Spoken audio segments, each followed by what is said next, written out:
결국 확정된 이 일반 여론조사 문구 얘기는 잠시 뒤에 만나보기로 하고요. 오늘 국민의힘 대선 주자와 당 지도부는 박정희 전 대통령 묘소를 찾아 참배를 했습니다.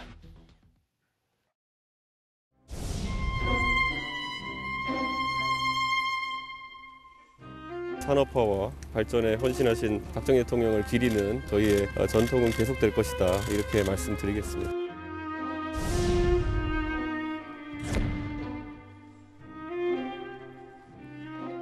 그때 대부분의 시민들이 눈물을 흘리며 울고 있어 참 비극적인 사건이었습니다. 가난과 보릿고개로부터 우리 국민들을 해방시킨 그 공로는 역사에 길이 남을 거라고 생각합니다. 박정희 대통령은 과연 무에서 유를 창조하면서 어떤 비전을 꿈꿨던 것일까? 오늘 오전 일정에는 대선 주자 가운데 한 명이 빠졌죠. 윤석열 전 총장은 오늘 오후에 따로 참배를 했습니다.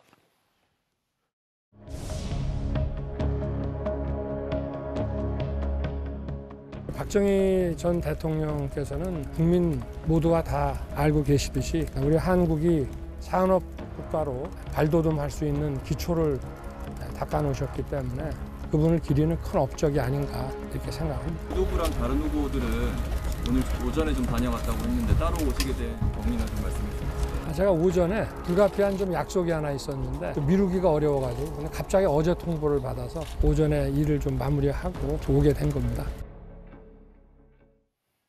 개인 일정으로 인해서 오후에 따로 참배한 윤 전 총장인데 사실 윤 전 총장과 박근혜 전 대통령, 딸인 박근혜 전 대통령, 최근에 박정희 전 대통령 생가를 찾다가 윤 전 총장이 또 봉변을 당한 일도 있기 때문에 여러 가지 오늘 따로 참배한다는 것에 해석이 좀 나오고 있긴 하거든요. 이제 사실 오늘 좀 중요한 날이었던 게요. 당 대표와 그다음에 원내대표, 그다음에 지도부, 그다음에 이제 대선 후보인 네 분이 같이 이제 함께하는 행사였기 때문에 사실 당연히 저희는 참석하시는 줄 알았어요. 근데 이제 나중에 현장에서 제가 보니까 우리 윤석열 후보께서 별도 일정 때문에 아마 참석하지 못한다 이런 얘기를 현장에서 제가 들었는데요. 조금 아쉬웠습니다, 사실은. 이 한 그림에 다 나왔으면 너무 좋았을 텐데.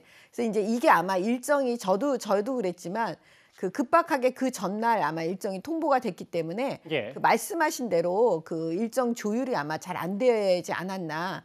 그냥 그렇게 단순하게 생각하지 거기에 대해서 뭐 복잡하게 박정희 대통령 그런 생각에서 그런 거하고는 저는 이렇게 결부짓지는 않고요.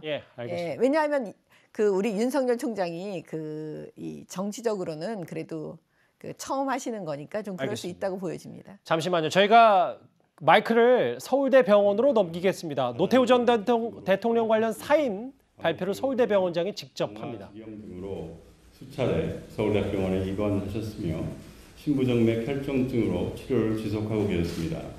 최근에 와상 상태로 서울대학교병원 재택의료 돌봄하에 자택에서 지내셨습니다. 하루 전부터 저산소증, 저혈압을 보여 금일 오후 12시 45분경 응급실에 방문하여 치료하였으나 상태가 악화되어 오후 1시 46분에 사고가 현재로서 사망에 이른 직접적인 원인은 허약한 정신 상태와 장기간의 와상 상태에 동반된 숙환에 의한 것으로 추정됩니다. 노태우 전 대통령의 서거에 깊은 애도를 표하며 고인의 명복을 빕니다. 서울대학교병원은 장례 준비에 만전을 기하겠습니다. 감사합니다.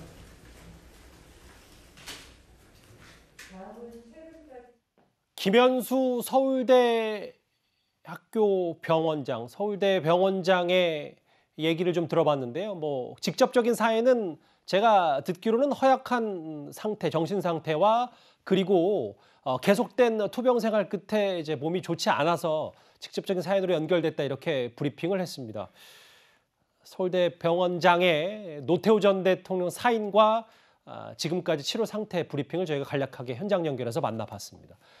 다시 스튜디오로 돌아왔고 저희가 준비한 주제 해보겠습니다. 본론으로 좀 가보면 국민의힘 대선 후보 선출의 50%가 반영되는 여론조사를 놓고 후보들 사이의 신경전이 꽤 팽팽했는데요.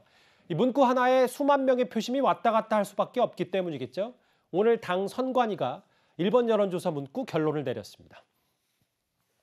홍준표 후보가 이제 여론조사 방식 문제 삼으면서 중대 결심할 수도 있다는 여론조사 방식은 뭘 어떻게 안 되는 건지 잘 모르겠습니다만은 중대 결심을 하든 뭐 하든 그건 각자 본인이 판단할 문제이기 때문에 거기에 대한 제 의견은 없습니다. 상식에 반하는 짓을 하면 어떻게 해야 되겠습니까? 어느 캠프의 바람인지는 모르나 내가 복잡하게 이야기 안 하겠습니다. 그럼 당원 투표도 우리 4번 하도록 합시다. 한 사람이 투표 4번 하도록 하자고. 확정된 여론조사 문구 한번 제가 읽어볼까요? 질문 사실상 사지선다형입니다. 이재명과 원희룡, 이재명과 유승민, 이재명과 윤석열, 이재명과 홍준표 사지선다형 대결한다. 이 가운데 가장 경쟁력 있는 후보가 누구라고 생각하는가? 질문은 딱 하나인데 보기를 일단 4번 얘기한다. 윤석열 전 총장 측과 홍준표 후보 측의 주장을 좀 절충시켰다 이렇게 받아들이면 됩니까? 아니 당초에 윤석열 전 총장 측은 이제 가상 대결이라고 하는 저기 뭐 이재명과 원희룡, 이재명과 유승민 뭐 이런 그 질문을 해서 4번을 묻자 이렇게 지금 그 주장을 했었고요. 홍준표 후보 측은 그게 아니고 저 위에 뭐 가상 대결 저 부분 빼고 그냥 이재명 후보와 경쟁해서 가장 경쟁력 있는 후보가 누구냐 하는 것을 묻자. 그렇게 한 번만 묻자. 이렇게 해서 이제 대립한다고 했는데 선관위가 지금 그 저런 식의 문구를 하면 저거는 이제 얼핏 보기에는 두 가지를 절충한 모습으로 보이지만 실질적으로는 홍준표 후보의 주장을 거의 3분의 2 이상 받아들였다. 이렇게 볼 수가 있는 거죠. 저렇게 보면은 저게 이제 사실은 여론조사 기관에서 그동안 그 야권 후보로서의 적합도 이런 조사도 하고 가상 대결도 조사를 했었습니다. 그러니까 둘 중에 어느 하나가 뭐 결정적으로 그 누구한테 유리하다 이렇게 보기는 어려운데 다만 이제 사지선다형으로 하면 약간의 역선택 논란이 그 전에 있었지 않습니까? 그 역선택 문제는 여전히 좀 남는 숙제가 아닐까 이런 생각은 드는데 아마 그런 부분에서 선관위가 결정을 했으니까 윤석열 후보 측에서 그냥 받아들이기로 이렇게 결심을 한 것으로 보입니다. 최병호 의원에게는 3분의 2 정도는 홍준표 의원 쪽으로 그쪽에 훨씬 가까운 그 결정이었죠. 이현정 의원님, 윤 전 총장 측도 뭐 하지만 이 여론조사 문구 확정된 거 받아들인다고 하긴 했거든요. 그렇죠. 뭐 지금 상황에 선관위가 만장일치로 결정을 했기 때문에 이거를 뭐 거부할 수 있는 명분은 일단 없을 것 같고요. 근데 이제 문제는 이 사실은 1차, 2차 여론조사에서 보면 역선택 문제가 상당히 쟁점이 됐거든요. 이 역선택은 뭐냐면 민주당 후보를 지지하시는 분들 중에서 실제로 이제 야당을 선택을 할 때 사실 이제 홍준표 후보에 대한 선호도가 굉장히 높았다. 이런 이제 지적이 많았지 않습니까? 이제 그렇다 보니까 그럼 이걸 어떻게 걸어낼 것인가 문제 때문에 3차에서는 조금의 경쟁력을 어떤 면에서 가를 수 있는 그런 항목을 도입하자라는 게 이제 그동안의 합의 사항이었어요. 근데 그거를 이제 문구로 할 때 윤석열 후보 측에서는 그러면 가상 대결 양자 방식으로 하면 나름대로 그게 좀 줄어들지 않겠느냐. 왜냐하면 이재명 후보 지지한다는 측하고 이쪽 야당 후보 지지하는 측은 좀 나눠지니까. 근데 그거를 이제 4번을 물어야 되니까 또 이거를 계량화하는데 굉장히 어려움이 있습니다. 예를 들어서 4명을 다 하면 그냥 100% 해서 몇십 %로 해서 하면 되는데 문제는 이거를 이제 계량화하는 방법이 상당히 까다로울 수가 있어요. 제가 말씀드린 같이. 이렇게 되면 이제 앞으로 여론조사에 따라서 중요할 것이고 또 이제 이 3차 이번에 마지막 결선은 당원 투표가 50%에 달합니다. 맞아요. 1차, 2차와는 달리 당원 투표 비율이 꽤 높습니다. 당원 50, 이번에 이 확정된 여론조사가 50인 거죠. 그게 또 하나 변수는 뭐냐면 이 국민의힘 이제 경선에 들어서 새로 입당한 분들이 꽤 많아요. 그냥 10만 명 넘는 이 사람들이 아마 새로 입당을 해서 이분들이 이제 투표권을 갖게 되거든요. 이제 이번 주 토론이 끝나면 월요일부터 이제 투표가 본격적으로 시작이 될 텐데 과연 그러면 새로 입당한 분들의 그동안의 어떤 것들이 어디로 갈 것인지 사실 그동안 1차가 이 내용이 공개가 안 돼서 판단할 수 있는 자료는 없습니다. 뭐 떠돌아다니는 이야기는 있는데 어쨌거나 이분들에 대한 이제 표심의 동향 그리고 최근에 상승세를 타고 있는 홍준표 후보가 또 얼마나 얻을 것인가 뭐 이런 부분에 따라서 예전에 2002년도 12년도인가요? 그때 당시 보면 박근혜, 이명박 그때 이제 경선 때 보면 이명박 대통령은 당심에서는 졌고 이 여론조사에는 이겨서 후보가 됐지 않습니까?